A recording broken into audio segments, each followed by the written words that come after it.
because I just felt like I was so addicted to this kind of false version of my life that it was just taking over. I would be on set working, I'd come and sit in my chair and just scroll. And it was becoming a problem. I was just obsessed with it, and I was obsessed to find out what people were saying and what they thought about me. So I decided to make an announcement, which unfortunately we have to do, and say that I'm taking a break from social media. And I tried to position myself and say, like, I'm taking a break from social media because I feel like my mental health will benefit from it. And the thing that really upset me is the press ran with that, and they tried to make out that I was having this mental breakdown. And what upset me was, if I was having a mental breakdown, that's not for you to report on. They took the story in the wrong direction, and they painted again this negative light on mental health, rather than saying, oh, he's doing it. It's okay that he's doing it, so we should all feel okay to do it too. They were saying, oh, look, he's not the perfect happy-go-lucky kid you think he is. He's having a nervous breakdown in New York.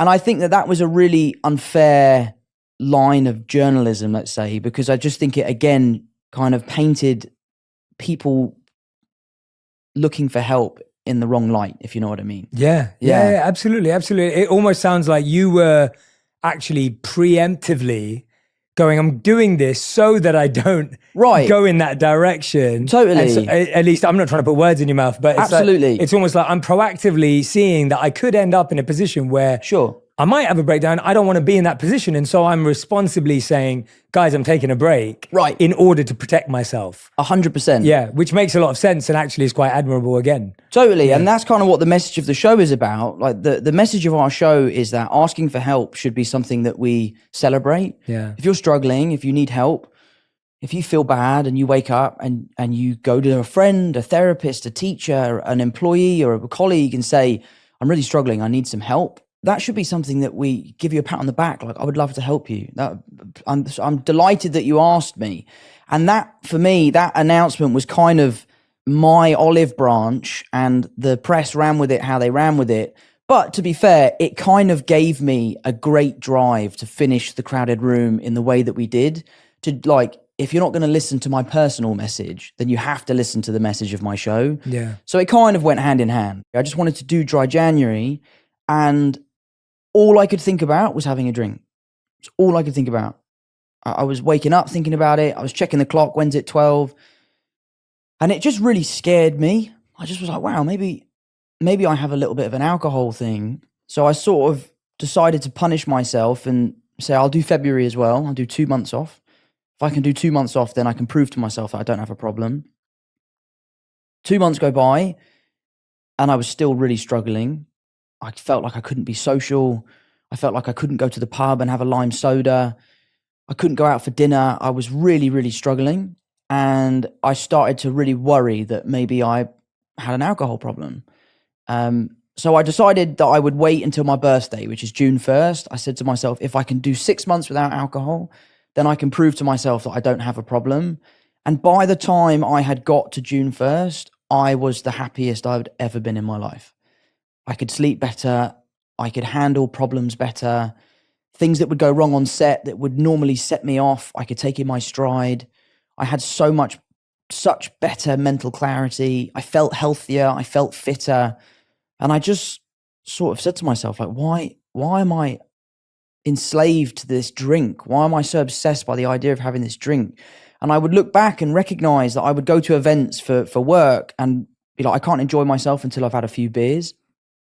And I just felt so much pressure. And this is one of the things why I've sort of distanced myself from the rugby community, because so much of it is about how much can you drink? Let's get you as drunk as possible.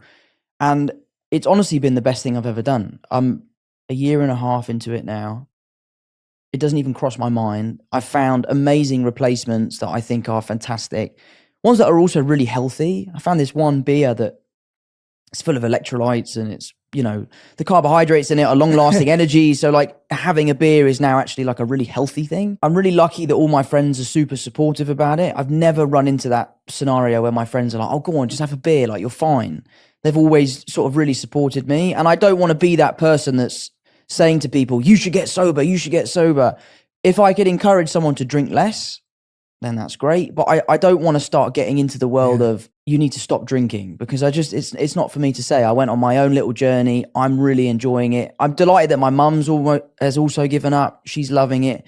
And it's been amazing. I can't believe the difference that I feel from not drinking. Yeah. I feel amazing. That's amazing, man. I love hearing that. And I love hearing that it's been great for you, right? I think that's the point. Not everything has to be like, look what I did, you can do it too. It's kind of like, no, this is just what's been great for me. Do you think it was partly that attitude for you, at least in the beginning, where it's like, well, look, I can drink. I drink a lot. It comes from my mum genes and it doesn't affect me. And then all of a sudden you realize, well, wait a minute, it's more than that.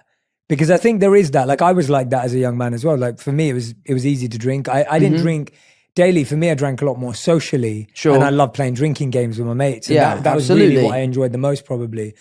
And for me, when I quit, I could just quickly see how it just got me into doing things I would never do if I wasn't drunk. So for me, it was more that. But yeah, I wonder for you, did you find that there's a really fine line between like, oh, I know I can drink a lot, and then all of a sudden you're kind of not addicted beyond that. No, addicted, mate. Like, I'm happy to say, like, I was definitely addicted to alcohol.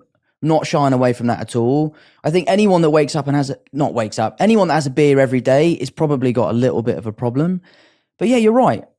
I would drink and drink and drink and drink, and then you would just reach that moment where you're like, wow, I shouldn't have had that last beer. And you wake up the next day and you have a terrible headache and you're suffering. I bought one of those rings that will tell you about your sleep. Yeah, Oura ring. Yeah, and it was amazing because I couldn't sleep. I was like, why can't I sleep? I'm working 14 hours a day. I'm doing 2 hours in the gym. I'm eating really healthily and I can't sleep. What's wrong with me?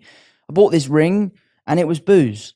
It was completely affecting my sleep. And since I've given it up, I can sleep anywhere, you know? It's also interesting as well, going on nights out and having a great time as the sober person, and then getting to that point in the night where people start, you know, spitting in your ear and everyone's like, I love you, man. I love you so much. And you're like, yeah, brilliant. I love you too. I'll see you tomorrow. I'm going to bed. But I love being that person now. I love seeing my friends on the golf course at 8 a.m. in the morning, feeling fresh and ready to go. And they're sort of crawling out their car. And so I'm over the moon to be sober. I love it. There are 3 pillars of adult friendship based on research that are also going to help you understand that when people come and go in your life, 99% of the time, it's not personal. And you actually haven't lost them as a friend. One of the 3 pillars is missing. So the 3 things that need to be required to have a friendship happen are the same 3 things that were around all the time when you were a kid. Number 1, proximity. Proximity matters tremendously. Proximity means who are you actually physically next to? In fact, they've done research, Jay. If you and I were in a dorm and we lived across the hall, I don't remember the percentages exactly, but it's like 90% chance we're going to be friends. Interesting. The poor person at the end of the hallway, 10% chance that we're